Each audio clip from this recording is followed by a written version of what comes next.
Hello and welcome to WonderYZ. My name is Soham and we are once again talking about Boruto Manga Chapter 49 because we have some more scans and leaks that have appeared on Twitter, so we need to talk about it. Moreover, we also have some translations, some amazing translations from Organic Dinosaur on Twitter.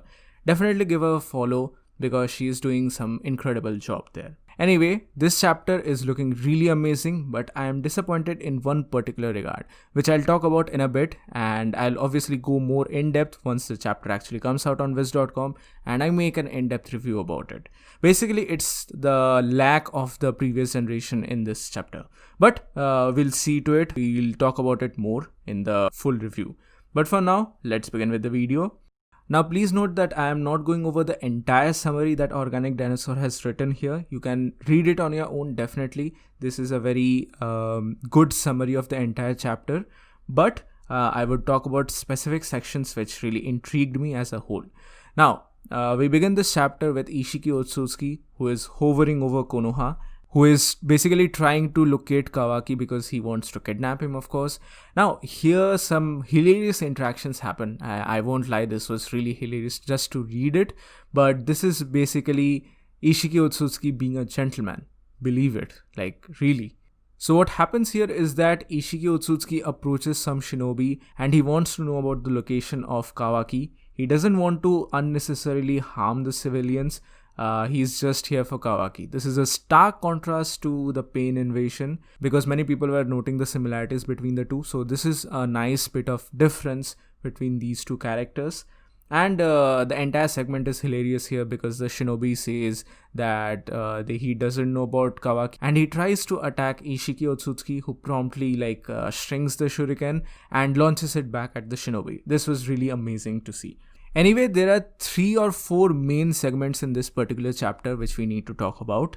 Firstly, it is said that Shikamaru, Sai and Amado take the unconscious Kawaki into an underground Anbu facility. Now, this is very interesting for me because the Anbu has not been explored since the ending of Shippuden and all. And we know that Sai is the director of Anbu or whatever he is now, the Chubu Jonin or something like that. But it was really nice to see this Anbu interactive once again. And this underground facility is supposed to be untraceable. It has measures against Byakugan and everything like that. So basically, Ishiki Otsutsuki is not able to locate or track Kawaki here. Now, the other part of the story is that while the civilian evacuations are going on, Naruto encounters Ishiki and they have a fight. This was a little disappointing in my opinion. Okay, I understand all the shenanigans here that Naruto is trying to protect the village. He wants to minimize the damage that will happen here. He doesn't go all out here. So I understand all that. But seeing him getting wrecked 3 times in a row, that's kind of... I don't know what to say. It's been a really long time since I've seen Naruto go berserk and the god mode that he usually is. But yeah, it's true that Ishiki is definitely powerful, so they need to build him. And moreover, the karma mark is going to play a big role here. So that's definitely a part. I understand all that. But I'm just not a fan of seeing Naruto getting stormed again and then Sasuke just coming to the rescue. I mean, yeah, it's a fun bit of banter that they have, usually the friends they are, so they're oh, you were scared or something like that. But it's just my personal opinion. You might disagree to it. And in the end, before Ishiki is about to stomp Naruto, Sasuke comes in and saves him. He basically switches places with Ishiki Otsutsuki using his Rinnegan and all, and Boruto also comes there to the scene. Now, before all this happens, there's a very, very interesting dialogue that takes place between Sasuke and Boruto. This is going to have huge implications in the story.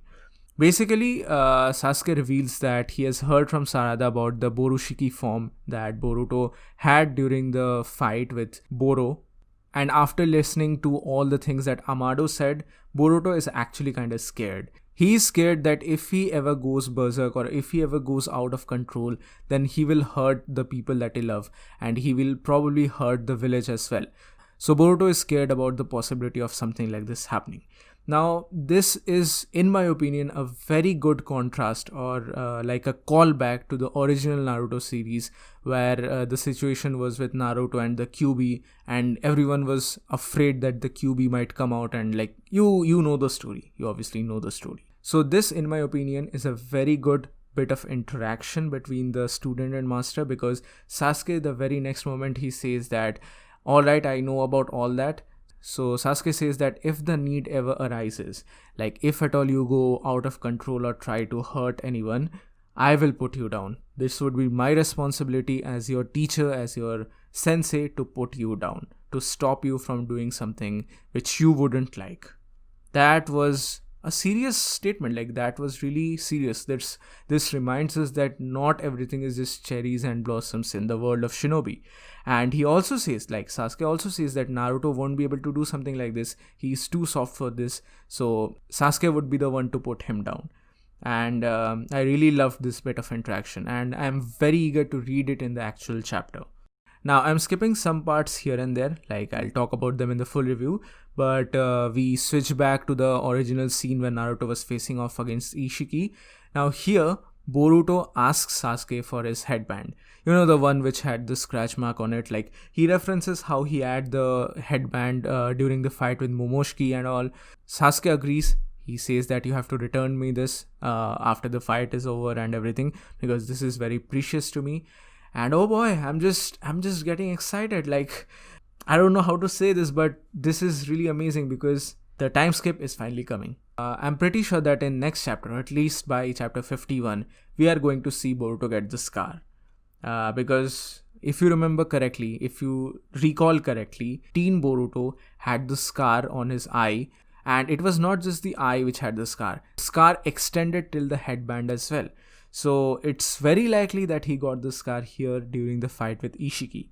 Now again the fight resumes, and Sasuke is just spamming shurikens after shuriken, and Ishiki is kinda like perplexed, like he's shrinking those shurikens very easily. But one particular shuriken he was not able to transform or shrink, and he's kinda taken aback by that. And what happens next? This was once again classic Naruto. I mean, there are so many callbacks to classic Naruto in this particular chapter. This was just freaking amazing. So what happens here is that Boruto was actually transformed into one of these shurikens, and he once he gains sufficient distance, he transforms back into his regular self, and he activates the karma seal, and here he opens the portal. Yes, the leaks, the scans were actually kind of misleading. It was not Ishiki Otsutsuki who opened the portal. It was Boruto who was using his karma mark properly to open up the portal, which actually transferred both of them into this new dimension.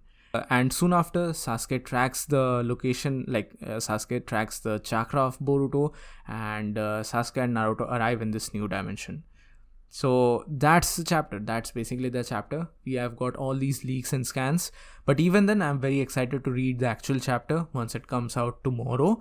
I will do my review about it, obviously. You don't need to worry about it.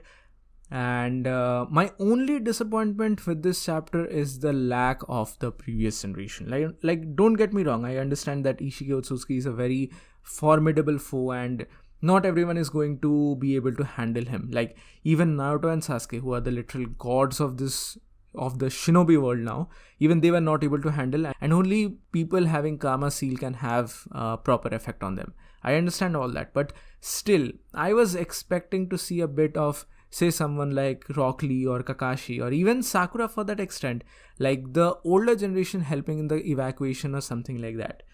I don't know, this was just my opinion. I'm a bit disappointed in this regard, because if I remember correctly, my memory might be wrong here, but if I remember correctly, Rock Lee was not at all featured in the Boruto manga. I mean, I know that he's been in some episodes of the anime, like with Metal Lee and the episode with Shino and all, but as far as I remember, the manga has not given that much acknowledgement to Rock Lee as a character, which is kind of sad in my opinion. But I guess that's the narrative of the story, and we have to wait for the anime to catch up with this arc, and that will probably expand on this scene a lot more.